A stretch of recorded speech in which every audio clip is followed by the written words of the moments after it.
Good morning students. आज आपका topic है शिक्षण प्रतिमान, पेपर थर्ड। सबसे मेन तो हम सबसे पहले देखेंगे कि प्रतिमान, शिक्षण प्रतिमान क्या होता है। पहले प्रतिमान जो था, शिक्षण प्रतिमान जो थे, जिसमें शिक्षण को क्या माना, पहले क्या माना जाता था, शिक्षा मनोवैज्ञानिक जो मानते थे वो किसको सबसे मेन मानते थे, अधिगम को। किसको मानते थे, केंद्र बिंदु शिक्षण का केंद्र बिंदु माना जाता था अधिगम। लेकिन अधिगम या सीखने से क्या हो रहा है, जितने भी शिक्षण के सिद्धांतों की प्राप्ति थी वो अभी तक भी पूरी नहीं हो पा रही है। और अधिगम की एक ऐसी क्रिया है जो लगातार चलती रहती है, मतलब शिक्षण के बिना भी अधिगम चलता रहेगा।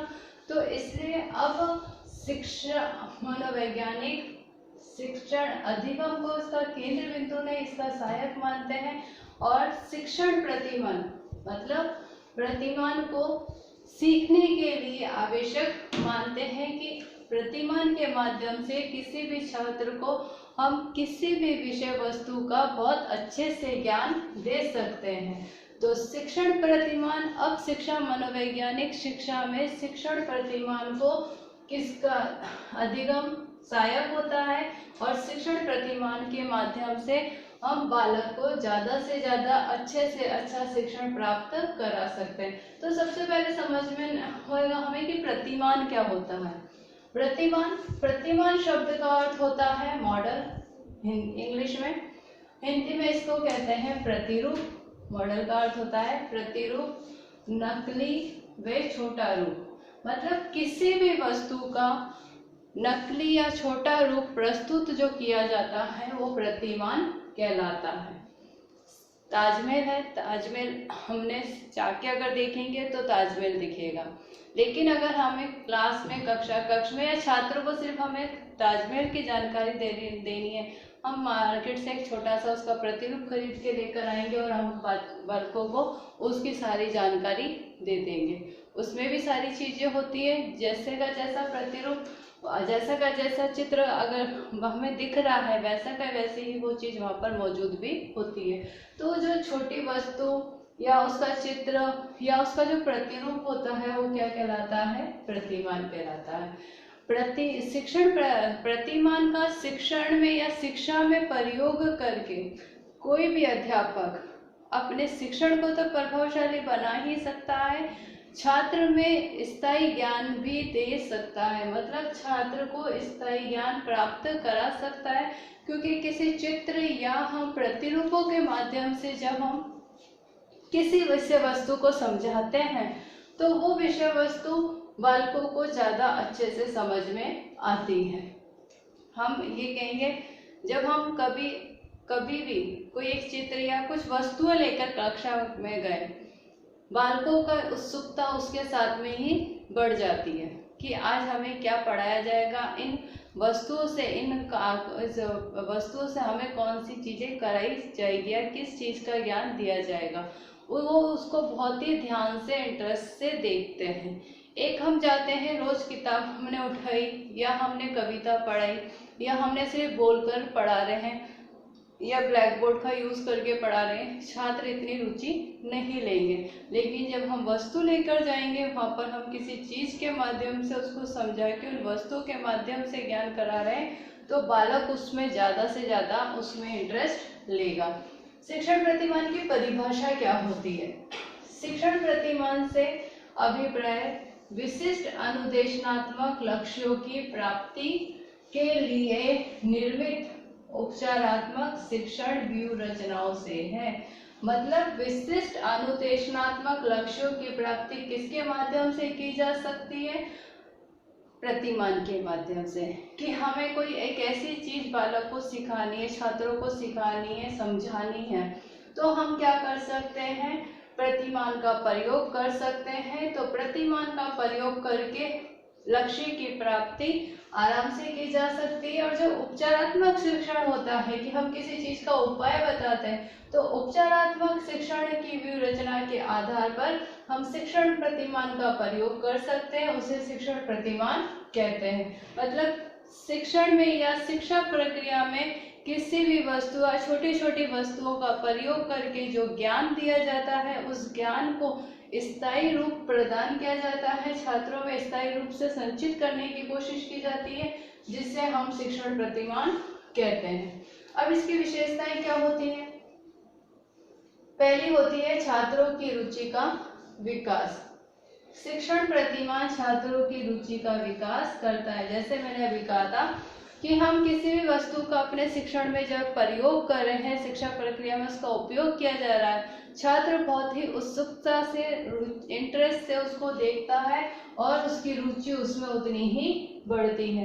तो छात्रों की रुचि का विकास करता है। दूसरा है शिक्षण को एक कला के रूप में विकसित करता है।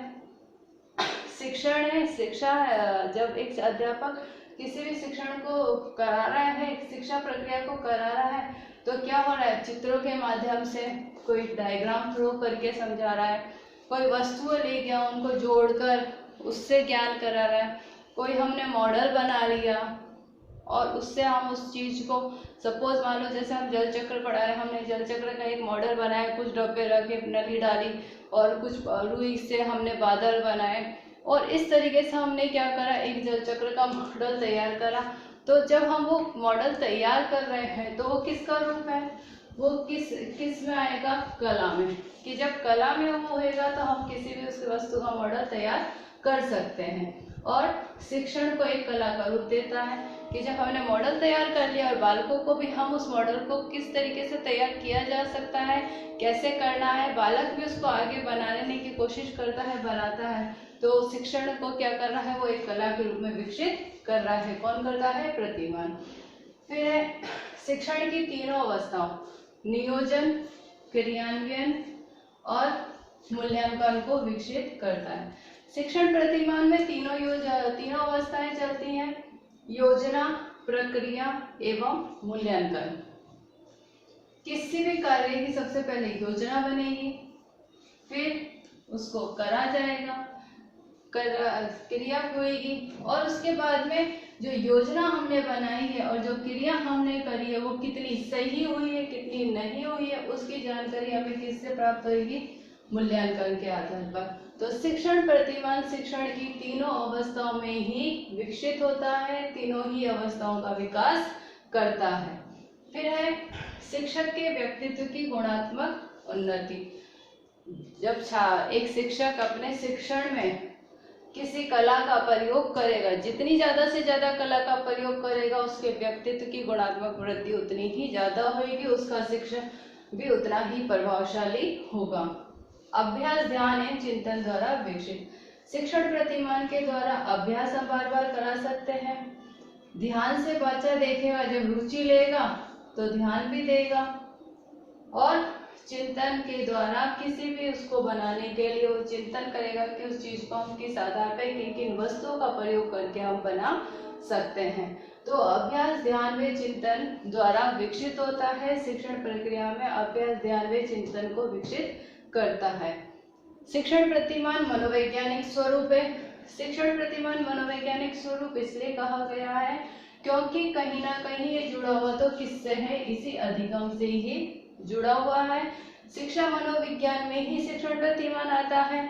तो शिक्षा मनोविज्ञान में जब शिक्षण प्रतिमान का हम ये कहते हैं कि जब हमें पढ़ाया जाता है, शिक्षण प्रतिमान का एक विषय, शिक्षा मनोविज्ञान की एक विषय वस्तु है ये, तो इसका स्वरूप भी क्या है? मनोवैज्ञानिक ही है। शैक्षिक वातावरण का निर्माण करने वाली रूपरेखा है। जितनी भी शैक्षिक वातावरण है उसका निर्माण करता है कि एक, जब हम कोई खेल खिला रहे हैं बालकों को या हम पढ़ा रहे हैं, तो उसके आधार पर हम जिस तरीके का हम कक्ष का वातावरण निर्धारित करेंगे, हमारा मूल्यांकन या हमारी प्रक्रिया भी उसी आधार पर होगी। तो शैक्षिक वातावरण का निर्माण करने वाली एक रूपरेखा निर्धारित करता है। अब शिक्षण प्रतिमान के तत्व क्या है? सबसे पहला तत्व होता है उद्देश्य। जब हम किसी भी कार्य को करते हैं तो उससे पहले उस कार्य को करने का उद्देश्य निश्चित होता है। अब उद्देश्य निश्चित होएगा तो ही कार्य होगा। उद्देश्य निश्चित ही नहीं होएगा तो क्या हम किसी कार्य को कर सकते हैं? नहीं कर सकते। क्योंकि हमें किसकी प्राप्ति करनी है, वो तो सब निर्धारित होना चाहिए कि हमें इस चीज की प्राप्ति करनी है। सपोज मान लो बालक एक सेकंड क्लास में आया, उसका उद्देश्य क्या वहाँ पर होएगा, जब वो सेकंड क्लास में आ गया तो उसका उद्देश्य है कि मुझे सेकंड क्लास पास करनी है और उसमें अच्छे नंबर लाने हैं या मुझे उसमें टॉप करना है, फर्स्ट रैंक लेकर आना है। उसका उद्देश्य क्या है, फर्स्ट रैंक लाने का। तो उद्देश्य निर्धारित हो गया। दूसरी है संरचना। संरचना या योजना, जब उसको क्या करना है, जब वो सेकंड क्लास में आ गया और उसकी एक फिर योजना होनी चाहिए, उसका उद्देश्य निर्धारित हो गया कि मुझे फर्स्ट रैंक आना है, तो संरचना या योजना भी क्या होगी, उसकी उसी आधार पे बनेगी, उसी आधार पे होने होगी। तो जिससे क्या होगा, वो उसी योजना के अनुरूप अपनी प्रक्रिया को करेगा और उस प्रक्रिया के आधार पर ही किसी कार्य को करता रहेगा। तीसरी होती है सामाजिक प्रणाली या सहायक प्रणाली। जब वो कार्य को कर रहा है तो उसके साथ में वो कौन कौन सी क्रियाओं को जोड़ रहा है, क्योंकि ऐसा तो है नहीं कि उसने सोच लिया कि फर्स्ट रैंक आना है तो दिन रात पढ़ता रहेगा। उसकी संरचना जो उसने एक योजना बनाई, वो दिन रात पढ़ने की बनाई होगी, वो तो हो नहीं सकती। उसने उसमें खेल भी डाला है, खेलने का समय भी डाला होगा, खाने का समय भी डाला होगा, पढ़ने का भी डाला होगा। तो उसके साथ में या उसकी जो सहायक प्रणाली है जो उसको क्या कर रही है, एक व्यवस्थित क्रम में प्रदान कर रही है, तो उसे कहते हैं सामाजिक प्रणाली। फिर जो हमने प्रक्रिया करी, जितनी भी क्रिया करी, उसका आधार हम क्या होएगा, लास्ट में पता है किससे पड़ेगा कि हमने जो उद्देश्य निर्धारित करा था उस उद्देश्य की प्राप्ति हमें किससे हुई है या नहीं। तो प्राप्ति का पता लगाने के लिए किसका प्रयोग किया जाएगा, मूल्यांकन का। मूल्यांकन प्रणाली होगी तो ही हमें पता पड़ेगा कि उद्देश्य की प्राप्ति हुई है या नहीं। शिक्षक ने पढ़ाना स्टार्ट करा, उद्देश्य निर्धारित कर दिया कि आज मुझे कक्ष में इस तरीके से इस कार्य को कराना है। योजना निर्धारित हो गई, उद्देश्य निर्धारित हो गया, योजना निर्धारित हो गई कि कक्ष में इस तरीके से बालक को हमें प्रतिक्रिया क्रिया करानी है और इस तरीके से काम को कराना है। अगर उसमें डिफरेंस आएगा या डिफिकल्टीज आएगी तो उसकी सहायक प्रणाली भी एक शिक्षक ने तैयार कर ली। फिर लास्ट में जब शिक्षक ने योजना कर ली, प्रक्रिया बनाने तो कार्य करवा दिया। कार्य कराने के बाद में कैसे पता पड़ेगा, छात्र के शिक्षक किस आधार पर मूल्यांकन पता लगाएगा, मूल्यांकन के आधार पर। मूल्यांकन के स्वरूप लिखित मौखिक दोनों होते हैं। मौखिक के आधार पर पता लगा सकता है अपने उद्देश्य की प्राप्ति हुई है या नहीं, या लिखित परीक्षा के आधार पर भी पता लगा सकता है। तो मूल्यांकन प्रणाली किसमें भी सहायक है, तत्व है। मूल्यांकन प्रणाली के आधार पर पता पड़ता है। प्रतिक्रिया प्रनियम। प्रतिक्रिया प्रनियम ऐसा नियम जिसके अंतर्गत शिक्षक और छात्र के मध्य अंतर क्रिया कितनी हुई है, कितनी प्रभावशाली हुई है, उद्देश्य की प्राप्ति हुई है या नहीं हुई है। तो ये सारे ही तत्व क्या होते हैं, एक न एक दूसरे से जुड़े हुए हैं। अगर उद्देश्य निर्धारित नहीं होगा तो संरचना नहीं बनेगी, संरचना नहीं बनेगी तो प्रक्रिया नहीं होगी, प्रक्रिया नहीं होगी तो मूल्यांकन नहीं होगा, और मूल्यांकन नहीं होगा तो लास्ट में प्रतिक्रिया का पता भी नहीं पड़ेगा। और ये सारी चीजें किससे रिलेटेड है, शिक्षण प्रतिमान से। तो शिक्षण प्रतिमान में आज मैंने आपको पढ़ाया अर्थ, विशेषताएं और तत्व। तत्व आपको मैंने इसका मैटर कक्षा में फिर क्लास में भी लिखवा रखा है। अगली क्लास में इसके प्रकार लूंगी। जैसे मैंने आपको कहा था कि शिक्षण प्रतिमान का परिवार या प्रकार, अगर परिवार आता है तो परिवार में सारे ही शिक्षण प्रतिमान आ जाएंगे, और प्रकार आते हैं तो पर्टिकुलर प्रकार ही आएंगे। तो ये था इससे रिलेटेड आपके क्वेश्चन और मैटर आपको पीडीएफ में सेंड कर दीजिए।